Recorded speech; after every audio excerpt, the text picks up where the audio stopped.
Olá a todos, estamos aqui para mais um BTC Journal. É um prazer estar aqui com vocês. Eu sou a Mayara Rocon, sou instrutora da BTC e hoje, infelizmente, estamos sem o nosso narrador aqui oficial, o Habib. Então, eu que vou ser a host de hoje e estou aqui, como sempre, com o nosso super convidado, Renato Aracá, que também é instrutor da BTC. Renato, e aí, tudo bem? Bom dia, Mayara, tudo bem? Gustavo, onde você estiver aí, descanse bastante. Semana que vem esteja bem energizado aí para voltar ao BTC Journal, né? Peço desculpas aí pela minha ausência semana passada, mas semana passada foi muito difícil aí, né? Foi um negócio meio pesado. Mas vamos para cima que tem bastante coisa para a gente fazer. Queria só dar alguns recados para todos os ouvintes aí do BTC Cast e do BTC Journal. Basicamente, a gente está estruturando diversos cursos que a gente vai lançar na próxima semana. A gente só não lança essa semana porque o Gustavo não está aqui, mas a gente, nesse período aí de quarentena, etc., a gente desenvolveu alguns cursos bem interessantes de algumas expertises que tanto Maiara, eu, Gustavo, a gente tinha de mercado. Era demandado, mas a gente nunca teve muito tempo, né, para fazer esse negócio, então a gente aproveitou. Vai ser bem legal, vários cursos vão ser lançados agora nas férias, então dezembro, janeiro, né, fiquem de olho que vai ter bastante curso aí para vocês fazerem. Merge Acquisitions, a parte de Customer Lifetime Value, estratégias de marketing digital, enfim, bastante coisa para vir aí. Se preparem, né, que a gente vai ter bastante novidade para frente. Sem contar que a gente, como eu já tinha anunciado da última vez, a gente vai lançar o curso Strategy in Finance para formados.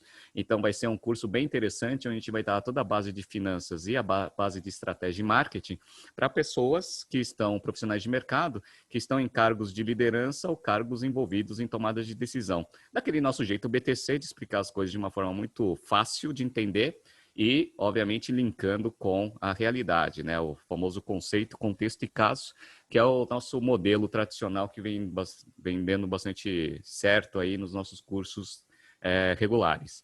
Sem contar que a gente está com algumas turmas abertas aí para o General Business Program, que é o nosso curso de business generalista, para início em 2021. Então entre no nosso site www.btcompany.com.br/gbp. E nosso curso de modelagem também, turma 59 do Excel Plus Business Program, também com inscrições abertas entre no nosso site, mesmo site /EBP, tá? E vamos para cima, que hoje a gente tem uma miscelânea de notícias interessantes para conseguir comentar.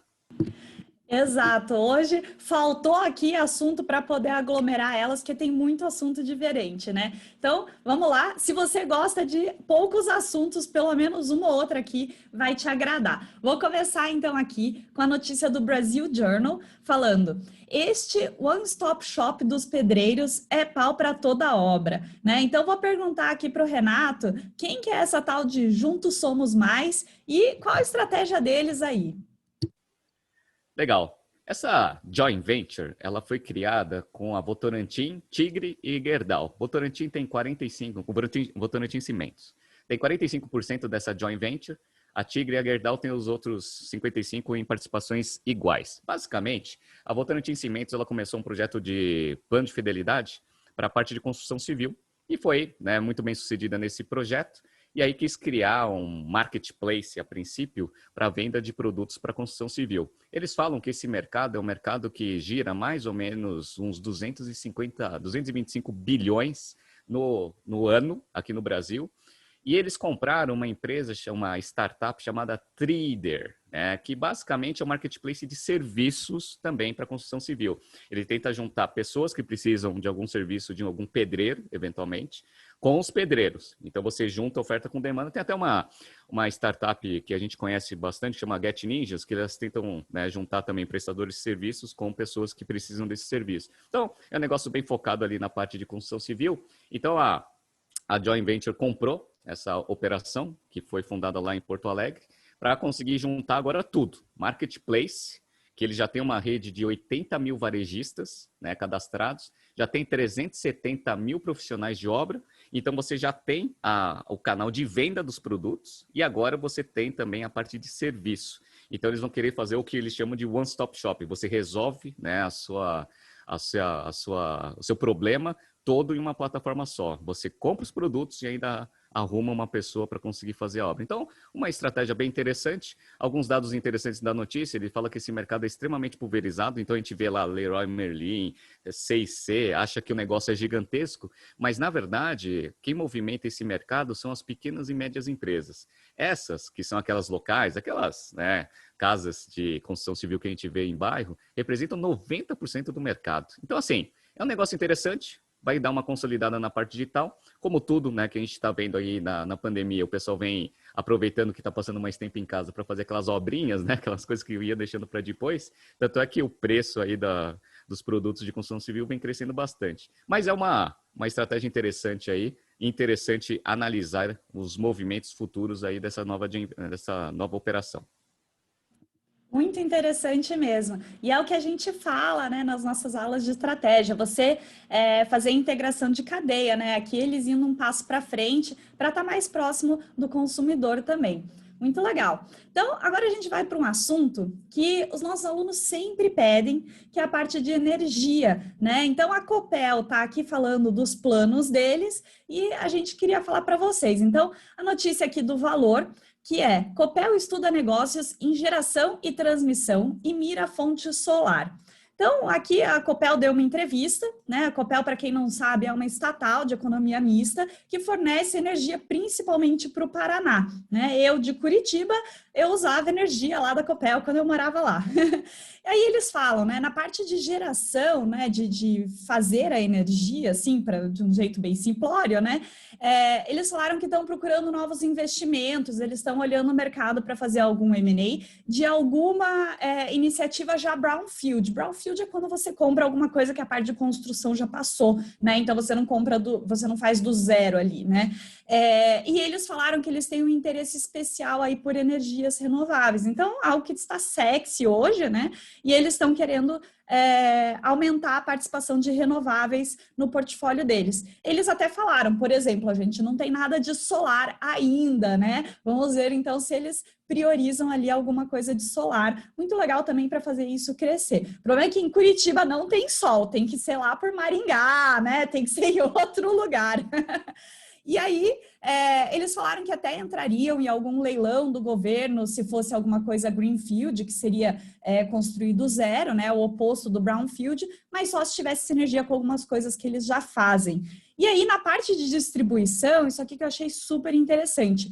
Eles falaram que não estão vendo muitas sinergias em M&A, que eles gostariam realmente de fazer investimento nos ativos que eles já têm, né? E aí você fala assim, por que será que eles querem investir para melhorar os ativos deles? É porque no ano que vem, em 2021, eles vão ter aí uma revisão da base de remuneração regulatória, a BRR. O que é isso? É uma avaliação dos ativos das empresas que calcula qual seria a remuneração da tarifa que a empresa poderia cobrar pela energia, né? Então, eles já estão mirando nessa avaliação dos ativos, né? Estão querendo melhorar os ativos e eles falaram que eles acham que eles conseguem com esses investimentos que eles querem fazer agora e os investimentos que eles fizeram nos últimos anos, eles conseguiriam aumentar mais ou menos 50% a base de remuneração, ou seja, né, crescer aí de 4,9 bi para talvez uns 7,4 mais ou menos bi de reais.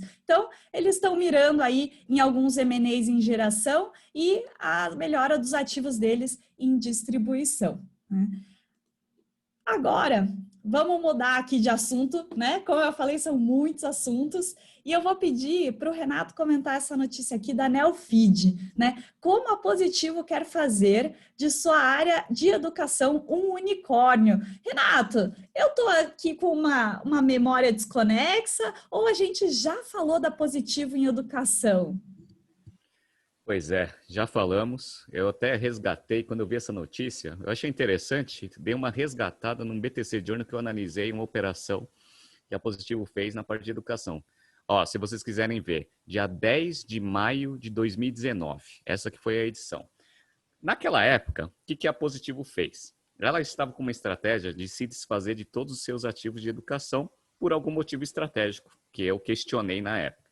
E eles venderam toda a operação de sistema de ensino deles para a Arco, que a gente analisou alguns BTCs de jornais passados, que faz aquela parte de sistema de ensino digital. Aí, qual que foi meu questionamento na época? Meu questionamento na época foi o foco estratégico do negócio. Por quê? Porque o Grupo Positivo ele tem toda a parte de educação e tem a parte da Positivo Informática, né? Beleza. A parte da Positivo Informática parecia que era o foco. Então, eles estavam focando na parte de tecnologia e estavam deixando ali, se desfazendo da parte de educação. Só que aí, a parte de educação, na época, pelo menos na nossa análise aqui, se vocês quiserem, entrem lá no BTC Journal, era o seguinte, era a área mais quente aí do mercado, mundial, todo mundo focando nesse negócio, e o surgimento de várias edtechs, que são aquelas startups focadas em tecnologia. Até a Arcos saiu, né, fez a abertura de capital nos Estados Unidos nesse sentido. Beleza. E aí, o que aconteceu? O questionamento era esse, dado que o Grupo Positivo tem lá Capability, que é a parte da educação, que pega a pirâmide inteira, sem contar a parte de sistema de ensino. E ainda tem um braço de informática, que tem toda a parte de hardware e software, ele tem as duas principais habilidades para você conseguir explorar de uma forma eficiente o EdTech. Só que o que aconteceu? O Grupo Positivo, ano passado, decidiu vender a parte de educação.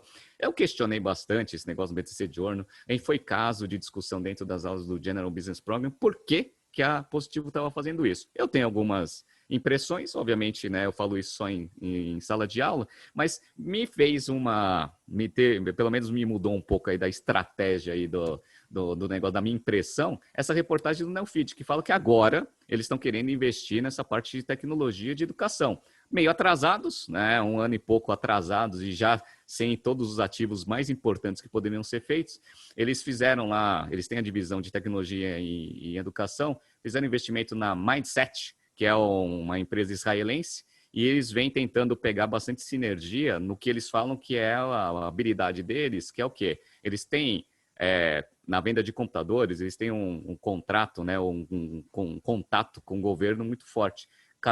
14 mil escolas no Brasil usam sistema, né, tecnologia positivo para a parte de educação. Então, eles falam o seguinte, dado que a gente já tem essa clientela, a gente também consegue fazer serviços para a parte de educação, consequentemente, a gente joga já na nossa rede de distribuição e a gente consegue já ser grande logo de largada. Beleza, eu não acho que a estratégia é ruim, obviamente, eu acho a estratégia excelente, só está com 1 ano e meio aí de atraso e sem menos ativos que ela poderia ter. Mas, enfim, tá? É uma operação aí que a Positivo está fazendo, a princípio dando uma corrigida nas coisas que a gente criticava bastante no ano passado. Parabéns para eles, vamos ver se agora eles conseguem fazer essas operações de educação terem sinergia com a parte de capability de tecnologia que eles têm.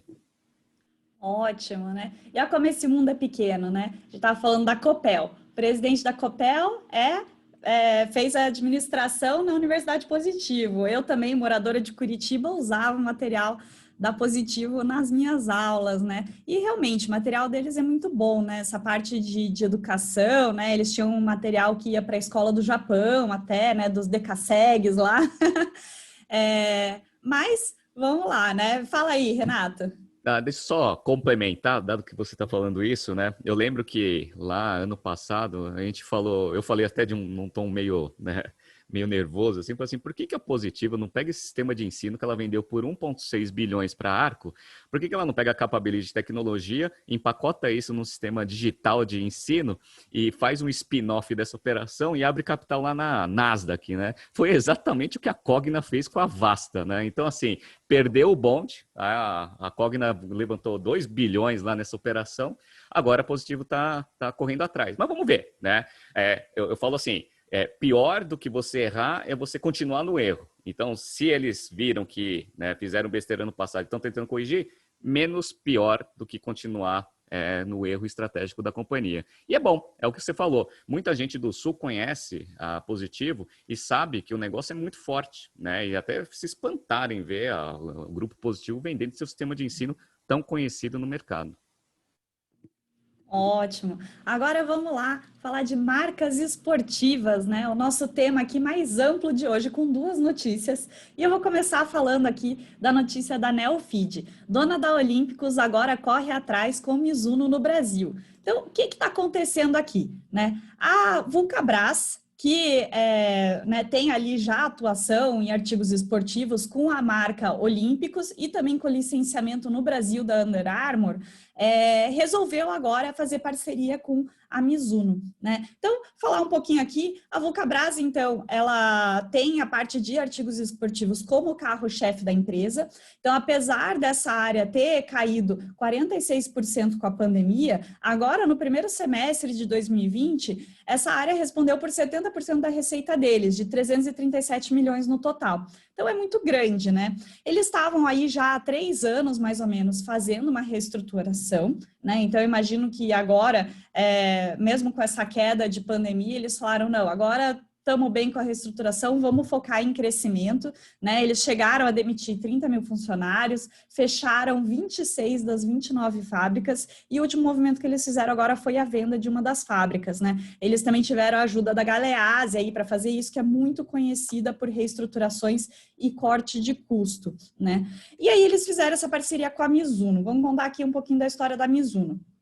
Eles tinham aí uma parceria com a Alpargatas desde 97, que é uma parceria para empresa fazer toda a parte de distribuição aqui no Brasil só, né? E aí, no ano passado, só a Mizuno faturou 444 milhões no Brasil, tinha 6 lojas próprias, né? E eles resolveram agora trocar o parceiro, né? Então, estavam lá desde 97 com a Alpargatas e agora fecharam um acordo com a Vulcabras por 32 milhões e meio de reais. Né? E aí, essa parceria envolve a parte de licenciamento de marca, distribuição, comercialização, e eles ainda fizeram aqui, né, no contratinho deles uma possibilidade da Vulcabras desenvolver produtos e comercializar nas lojas próprias deles, né? Então, vai ser aí uma parceria de longo prazo, a princípio por mais de 10 anos. O CAD ainda vai aprovar, mas não deve ter nenhum problema nessa aprovação. Olhando do outro lado aqui, né, por que a Alpargatas está fazendo essa, né, quebrando essa parceria também, né? A Alpargatas hoje é dona das marcas Havaianas e Osklen, e ela disse que está priorizando a expansão global. Para quem não sabe, a expansão global da Alpargatas é maior do que a gente imagina. E eles falam que é onde eles têm os melhores negócios, ali o principal negócio da empresa, e os melhores retornos também. Então, eles resolveram, né, focar nessa parte de expansão global para ter retornos melhores como um todo no grupo. E eles também falaram que agora eles não têm tanta sinergia mais com a Mizuno. Por quê? Antes eles tinham a Topper e a Rainha, que tinha, né, fazia uma área de artigos esportivos, mas em 2015 eles venderam para o grupo do Carlos Wizard. Então agora não tinha mais tanta sinergia. Então eles acharam que fazia mais sentido assim. E aí eles podem também melhorar alguns indicadores financeiros, liberar um pouco de capital de giro para essa expansão global e também abrir lugar na produção das fábricas para poder fazer essa ampliação de portfólio. Então, totalmente fazendo sentido com os planos deles. Como curiosidade aqui, a receita do ano passado da Alpargatas foi de 3,7 bilhões de reais, ou seja, a Mizuno respondia ali por mais ou menos 12% da receita deles. Então, assim, significativo, mas para dar um passo atrás para dar 2 para frente com essa expansão global, faz todo sentido, né? E aí, vou puxar um gancho aqui para eu chamar o Renato para comentar, né? Então, em fevereiro desse ano, o grupo controlador da Centauro, o SBF, fez um acordo de distribuição e operação de canais digitais para a Nike no Brasil, né? E aí eu já vou puxar o gancho aqui para a próxima notícia, que é do Brasil Journal, que é exemplo de recuperação em Nike, a da própria. E eu vou pedir para o Renato, então, puxar esse gancho aí e comentar. Legal, vamos lá. É interessante a gente ver esses movimentos estratégicos, só pegando um gancho aí na notícia que você falou, o Alpargatas focando ali na expansão mundial e está se desfazendo de vários ativos, né? E agora tem o quê? Tem Havaianas e Osklen, né? Que não tem nada a ver também quando você para pensar, né? E linkando com uma notícia que a gente viu lá atrás, né? Que o grupo Soma, que é lá da Animale, Farm, etc., ela está com caixa e está pensando em fazer aquisições, não me espantaria, no curtíssimo prazo, a gente ver uma operação de venda da Alpargatas da marca Osklen também para o grupo Soma, que eu acho que faz sentido dentro da estratégia ali da da Alpargatas que você mencionou e também faz sentido para o Grupo Soma também. Mas enfim, tá? Só para a gente fechar esse negócio que eu achei interessante, né? Essa estratégia aí esses movimentos estratégicos da Alpargatas. Vamos falar da Nike aí, né? Então, assim, sempre me perguntam, porque na época, quando a Centauro fechou a operação com a Nike, eu achei que pagou um pouco caro. Mas, assim, é um ativo bom. Inclusive, a gente fez até um workshop num cliente nosso falando de todos os benefícios estratégicos que a marca Nike aqui no Brasil traria para o Grupo Centauro, né? O Grupo SBF, né? Beleza. Aí o que aconteceu? A Nike, ela mostrou muita força agora nesses últimos resultados que ela demonstrou. Todo mundo estava esperando que o resultado da Nike fosse uma desgraça total. Por quê? Pandemia, eles têm boa parte das operações dele em wholesales, ou seja, eles vendem para varejistas, para esses varejistas venderem para o consumidor final. Então estava todo mundo esperando o pior. Mas sabe o que a Nike fez? Isso daí é mérito de uma estratégia que foi feita lá atrás. A Nike já vem nos últimos 6 anos tentando forçar bastante esforços para aumentar a participação do digital. E isso daí foi fundamental nesse momento de lockdown em várias regiões, onde o wholesale ficou muito apertado, mas foi extremamente compensado pelas vendas digitais que eles fizeram. Eles tiveram um aumento de 82% no canal digital no meio desse último trimestre, o que fez a receita deles cair só 1% em relação ao mesmo trimestre do ano passado. E aí o que aconteceu? Eles tiveram uma perda um pouco maior ali em termos de margem bruta, né? Era 45,7, foi para 44,8. Tá? Só que eles fizeram a lição de casa, diminuíram bastante a despesa, e o lucro líquido aumentou 11%. E estava todo mundo esperando o pior. A margem líquida aumentou para próximo de 15% contra 13% no mesmo trimestre do ano passado. Então o resultado foi excelente. A receita foi de 10 bilhões e meio de dólares. Só para vocês terem uma ideia de tamanho, a Nike é aquele negócio que eu falo que atua no mercado pulverizado, porque ele trabalha com a parte de esporte, etc. Mas o segundo colocado, que é a Adidas, eu peguei aqui o resultado da Adidas. O resultado da Adidas, no segundo trimestre, olha a diferença, né? Houve uma queda de receita de 35% da Adidas, tá? Contra uma queda de 1% da Nike. E a receita da Adidas foi, em dólar, 4,1 bilhão contra 10. Ou seja, 60% de, né, você pegar a base 100, né, uma queda aí, uma diferença de 60% de receita entre um e o outro, o primeiro contra o segundo. Então, assim, a Nike, realmente é muito grande, né, em termos de market share, tem mais do que o dobro do que a segunda colocada. Aí a gente pega aqui, quais foram as regiões que mais cresceram, né? Europa cresceu 5%, Estados Unidos caiu 1% só, e China cresceu 8% no trimestre, e todas as outras regiões, incluindo Latinoamérica, caiu também aí em torno de mais ou menos uns 12%. Tá? Lembrando que o mercado norte-americano representa 42% da receita deles, Europa 30%, e aí os demais nas outras regiões. Eles têm 3 linhas de produtos, tem tênis, footwear, apparel, que é a parte de vestuário, e a parte de equipment. 68% é tênis, 29% é vestuário, tá? E 4% o restante são os equipamentos. A Nike está com uma posição boa de ativos, ela ficou com medo no final do primeiro trimestre, ela pegou uma dívida e ela está com caixa reforçado, o caixa está em 8,1 bilhão de dólares, que ele pegou no último trimestre porque ele teve uma queda muito grande ali de geração de caixa até por causa dos estoques. Mas já se percebe que a Nike vem recuperando bem aí o terreno dentro dos resultados. O pessoal brinca, né, que fala que é o resultado em Nike, né? Porque todo mundo fala assim, é um resultado em V, né? Um resultado, qual que é o formato do resultado? Aí acho que foi o Paulo Guedes, né, que falou que o resultado, né, da retomada da economia vai ser em Nike, né? Que ele vai dar aquela embicada, não vai ser um V perfeito, então vai ser meio Nike. E aparentemente parece que a Nike está indo bem mesmo. Então, assim, mostra a força do negócio, mostra a eficiência operacional aí da maior empresa de artigos esportivos do mundo. Caramba, muito interessante mesmo, né? Se alguém fosse perguntar, e aí, Mayara, você acha que o resultado da Nike vai ser como? Eu teria imaginado algo, né? Queda de receita, né? Uma queda de lucro. Caramba, hein? Que legal. Isso é uma estratégia forte na empresa, né?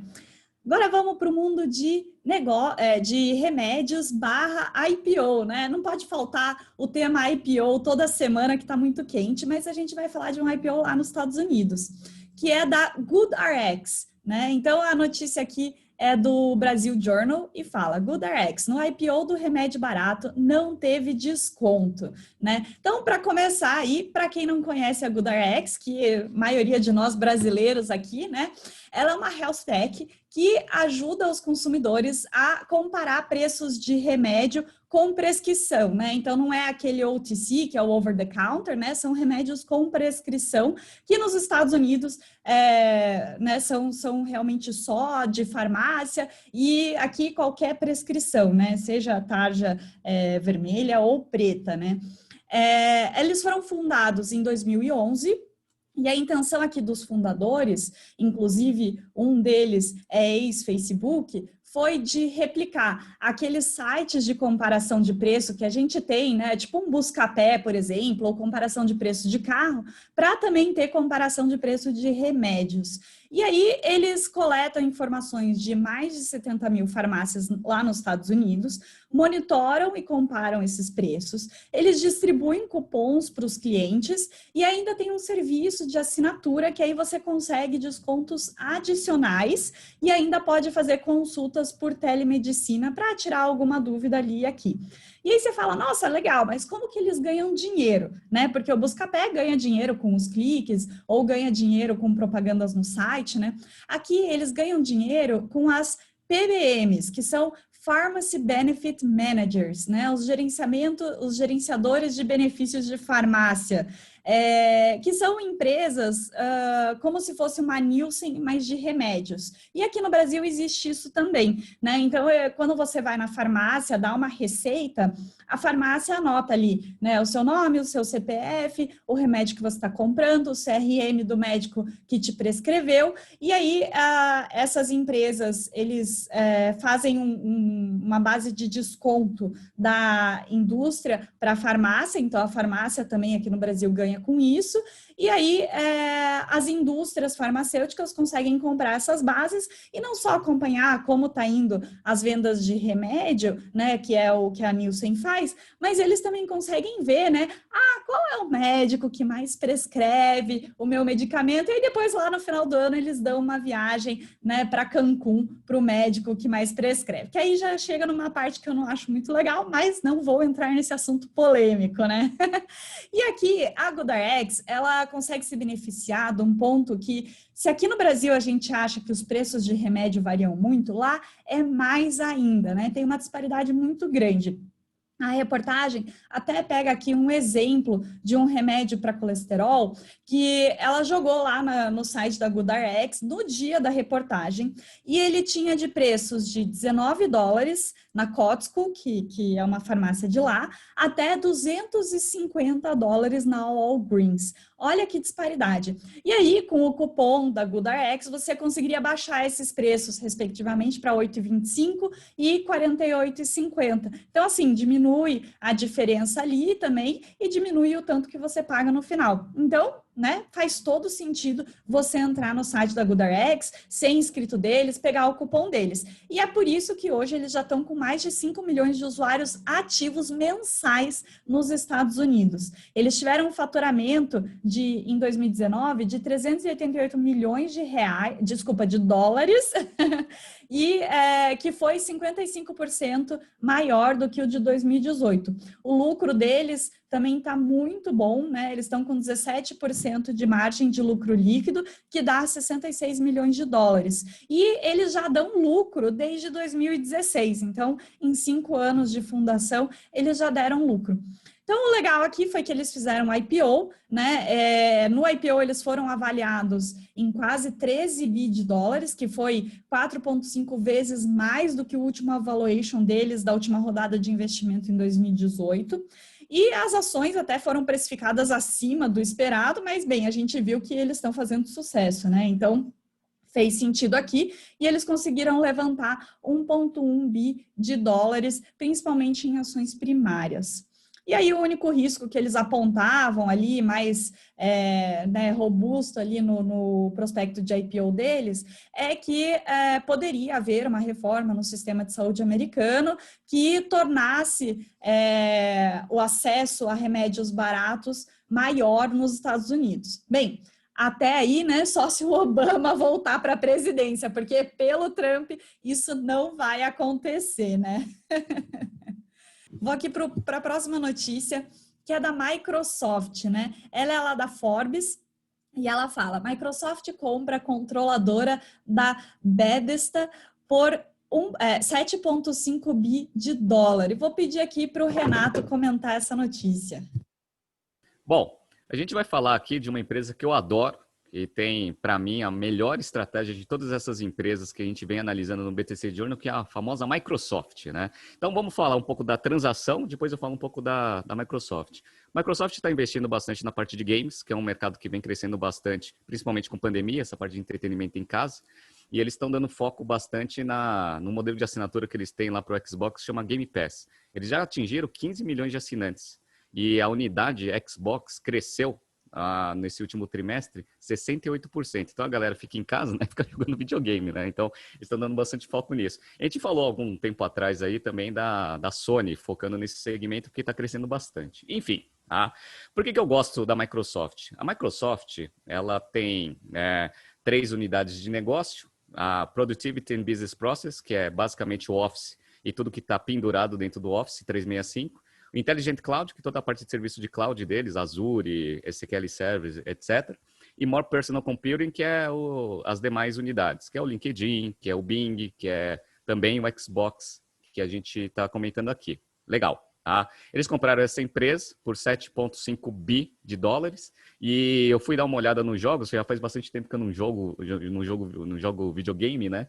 Mas eles têm uns títulos que eram da minha época, né? Pra você ver como o negócio tá velho. É assim, ó, Doom, Wolfenstein, que eram jogos que eu jogava em primeira pessoa há muito tempo atrás. Parece que essa empresa é dona desse negócio. Enfim, tem bastante sinergia essa aquisição dentro do portfólio da Microsoft. Por quê? Porque olha que interessante. A princípio, a venda de consoles do Xbox vem caindo. Todo mundo está jogando mais na rede. Então, assim, o entretenimento vem crescendo bastante. Eles compraram uma empresa para fazer a verticalização para produzir os próprios jogos. Olha que legal. Segundo, como está todo mundo indo para jogos online, eles vão adicionar bastante tráfego no serviço de cloud deles. Olha que interessante. Então, é o famoso economia de escopo que a gente ensina, né, Mayara, nas aulas de estratégia. A gente fala bastante sobre isso, alianças estratégicas. Com um portfólio bem estruturado que a Microsoft tem, ela tem várias economias de escopo, várias sinergias dentro dessa aquisição. Então, um movimento bem interessante. O mercado de games está meio em dúvida de como que a Sony consegue responder esse tipo de movimento. Não dá para responder. Por que não dá para responder? Primeiro, por causa desse portfólio extenso que a Microsoft tem, e segundo, pelos resultados financeiros. A Microsoft, ela terminou o ano fiscal dela em junho, dia 30 de junho. Ela teve uma receita de 143 bilhões de dólares contra 125 em 2019. A margem bruta aumentou 67,8%, a margem bruta contra 65,9%, que fez o lucro operacional deles ir para 53 bilhões de dólares, uma margem operacional de 37%, com uma margem líquida de 31%. Esse negócio é uma máquina de dinheiro. A geração de caixa operacional da Microsoft em 2020, que foi o ano fiscal fechado ali no meio do ano, 60 bilhões de dólares. O que fez o caixa da companhia, o caixa, hein?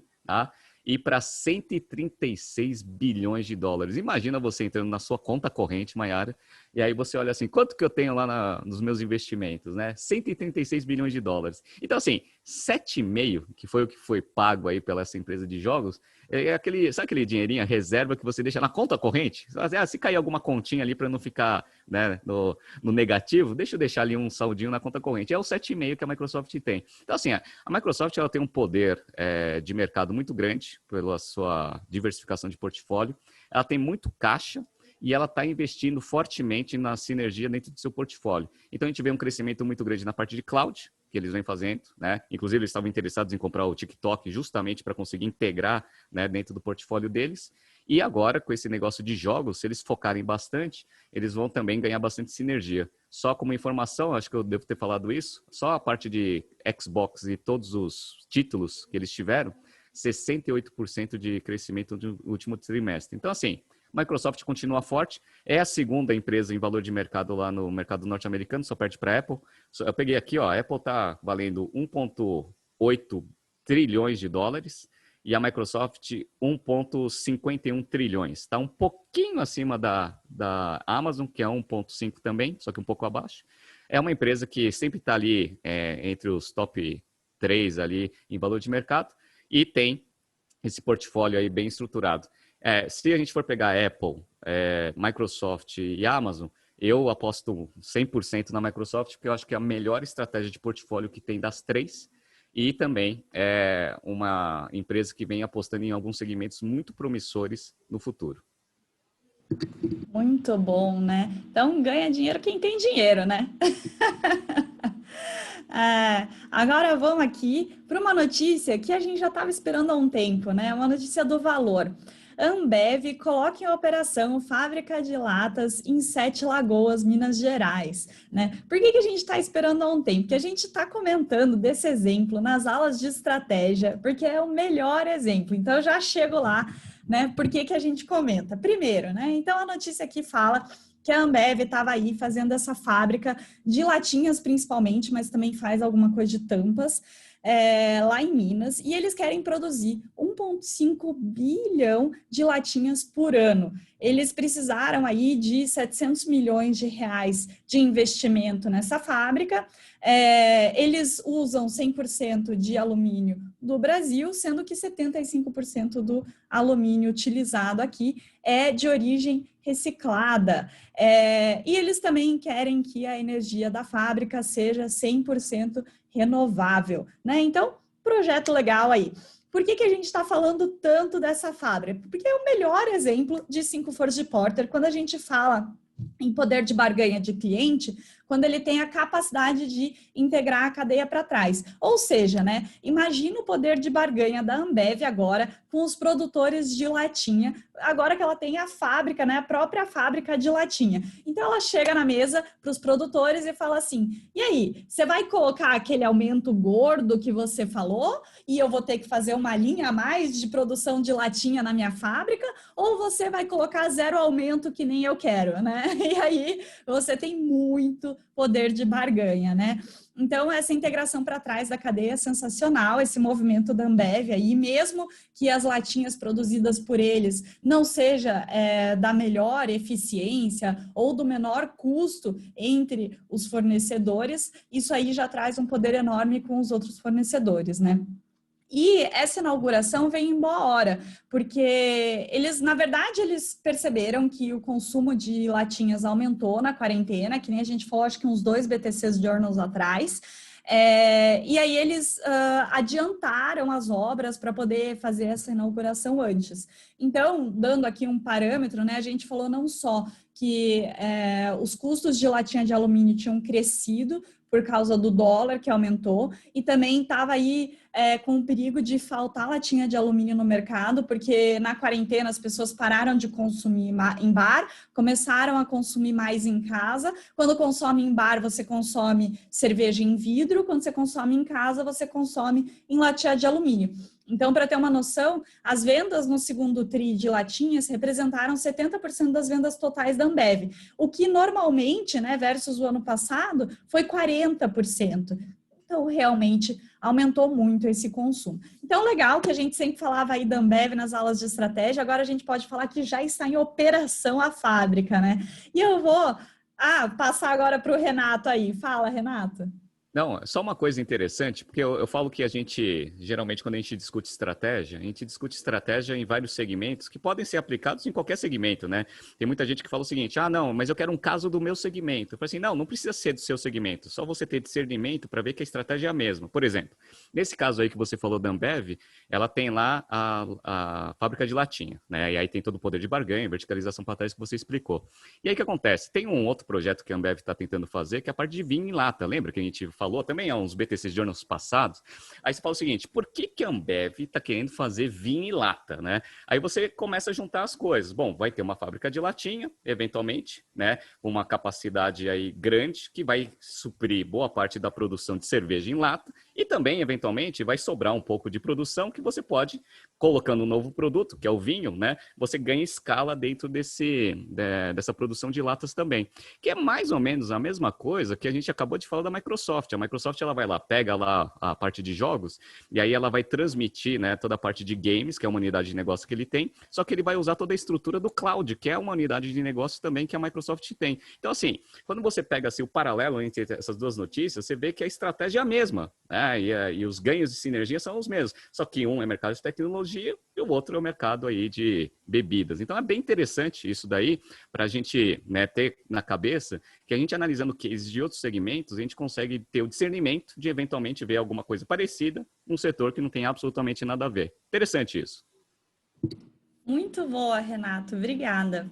E agora a gente vai aqui para a nossa última notícia da Neofeed, né? Então a notícia é: Localiza e Unidas criam uma gigante de aluguel de carros, né? Então as duas se unindo aí. Então é um outro tipo de poder de barganha de cliente, né? Mas não por integração de cadeia, mas por tamanho, né? Por escala e concentração. Vou pedir aqui para o Renato, então, comentar essa notícia. Bora lá. Então vamos lá. Isso daí deu um calor aí no noticiário de business ontem e hoje, que é esse anúncio aí da compra da Unidas pela Localiza. Então é interessante, vai criar um gigante no mercado de aluguéis. Esse mercado ele sofreu bastante. Só relembrando, a gente falou que a Hertz, lá nos Estados Unidos, ela está em recuperação judicial, mas obviamente os resultados da Hertz elas são bem diferentes aí das empresas brasileiras. Então é um mercado que está sofrendo bastante em nível mundial. Aqui no Brasil, a gente tinha lá a Localiza e a Unidas que tentaram, né, se dar bem aí, né, pelo menos sobreviver dentro da pandemia, pegaram bastante dívida para tentar sobreviver. E aí, aparentemente, eles chegaram num acordo para combinar as operações. Se essa operação for aprovada pelo CAD, vai criar uma gigante mesmo no mercado de aluguel de carros. Eu peguei aqui alguns números, só para a gente ver. A princípio, a empresa resultante vai ficar com 77% para a Localiza e 23% ali para os acionistas da Unidas. Então, ó, a Unidas, no primeiro semestre, ela teve uma queda de receita de 3%, com uma receita de 2 bilhões e 117. Já a Localiza, ela teve uma receita total de 4 bilhões e 300, uma queda aí de 6%, né, no mesmo semestre do ano passado. Então, é um mercado que teve queda. Tá? A parte de aluguel, a princípio, está até crescendo, né, em gestão de frotas, mas a parte de venda de seminovos vem caindo bastante. Então, a venda de seminovos aqui da Unidas teve uma queda de quase 10%, e o da Localiza teve uma queda aqui de 13%. Então, o que eles vão fazer? Eles vão juntar e combinar a operação. Tem gente que fez bastante análise de mercado, alguns analistas, que falam que existe uma sinergia a valor presente de mais ou menos 5 bilhões, sendo que desses 5 bilhões, 3,5 é poder de barganha, que é o que você falou, poder de barganha aí com os fornecedores, que no caso são as montadoras, e 1,5 bilhão vem de sinergia operacional, que você reduzir despesa, etc. e tal. Interessante isso, tá? A gente vai dar uma olhada aqui, o market cap combinado dessas duas empresas vai dar 50 bilhões, né, de valor de mercado. E eu fiz uma comparação com a Movida. A Movida é uma empresa, né, que vai ser a segunda agora do mercado. Ela teve um faturamento aí, uma receita líquida de 2 bilhões e 56 no primeiro semestre. Um aumento, né, de receita de 5,8%, e a gente comentou a estratégia da Movida. Qual que foi a estratégia? Estratégia de sobrevivência. Eles venderam um monte de carro e não recompuseram, né, o portfólio deles. E aí, o que eles fizeram? Tiveram um aumento na venda de seminovos, diferentemente das duas aqui que a gente analisou, para conseguir fazer a empresa dar rentabilidade. Só que, agora a vida vai ficar bem difícil para a Movida. Por quê? Eles falam que essa empresa, combinada entre Localiza e Unidas, vai ter uma frota de mais ou menos 470 mil carros. Aí eu falei assim, o que seria 470 mil carros no mercado brasileiro, né? Peguei a quantidade de emplacamentos no Brasil de carros nacionais, licenciamentos nacionais, em 2019. O total de emplacamento foi 2 milhões 490 carros. Então, 2 milhões 490 carros é o mercado total. Dado que eles giram esse estoque aí um ano e meio, vamos ver que eles têm um poder de barganha de comprar carro, 470 mil carros por ano.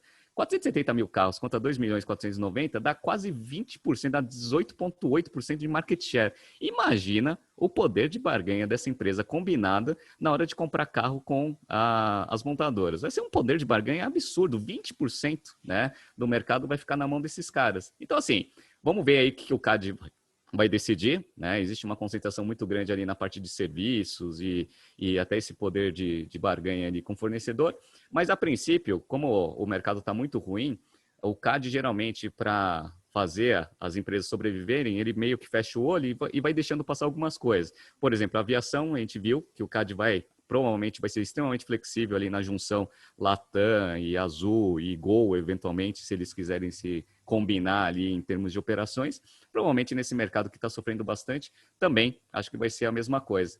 Então, assim, vamos ver aí cena dos próximos capítulos.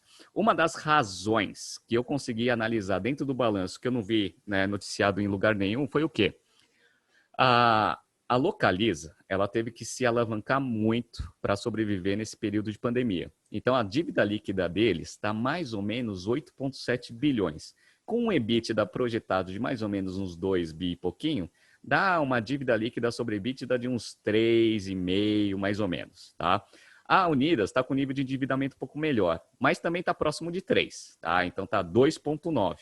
A empresa combinada, ela vai fazer o nível de endividamento ficar em 3,2, mais ou menos, 3,1, 3,2, com sinergia abaixo de 3. Então, assim, eles também estão vendo que a combinação desses business vai conseguir melhorar bastante a estrutura de capital do negócio, consequentemente reduzindo o risco ali do nível de endividamento alto que eles têm. Então, assim, tem prós aí bem grandes que podem ser quantificados dentro dessa fusão.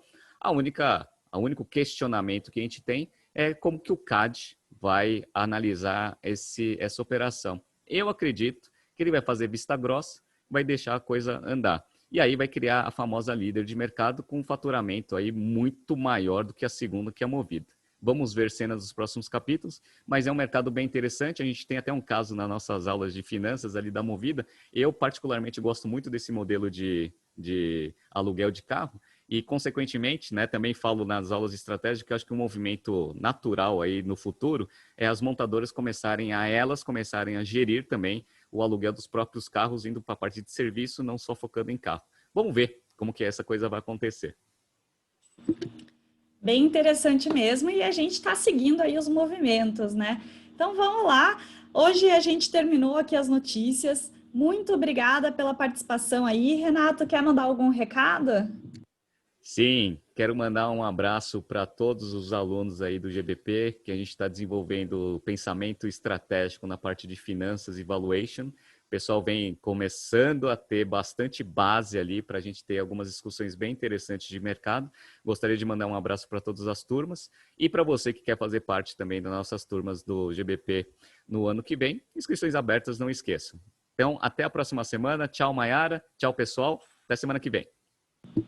Então, obrigada a todo mundo, mandar aqui o meu abraço, né? Então, a partir de semana que vem, eu começo as aulas de estratégia. Então, um abraço para os alunos do GBP. Alguns eu vou rever, né? Que eu já estava dando as aulas de comunicação. Então, se preparem aí para as nossas aulas de estratégia que estão chegando. Um abraço a todo mundo, obrigada aos ouvintes e até semana que vem.